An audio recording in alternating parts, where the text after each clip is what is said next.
deti, volám sa Lili. Čapočka si lesom kráča, babke nesie kus koláča.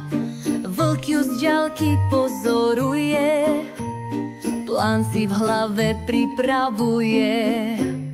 Potom sa jej prihovorí, kamže berie košík plný.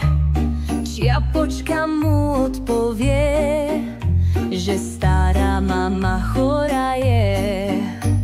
Vlk sa iba usmeje, maškrtne sa oblizne.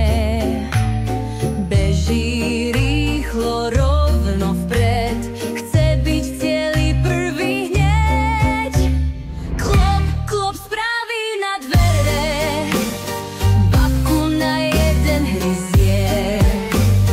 Lahne si do postele, predstiera, že babkou je. Príde k nemu čiapočka, nezdajú sa jej očka, babičkinu čiapku vzal. Dievčatko, ty oklamal, zuby veľké, uši tiež, bojím sa, že ma ty zješ. Vyskočil vlk na dievčatko, zjedol by ju on zakrátko. V tom sa dvere otvoria, poľovník je záchrana. Vystraší on vlka zlého, vytrasie aj babku z neho. Vlk sa zlakol, beží von, poľovník je hrdinou.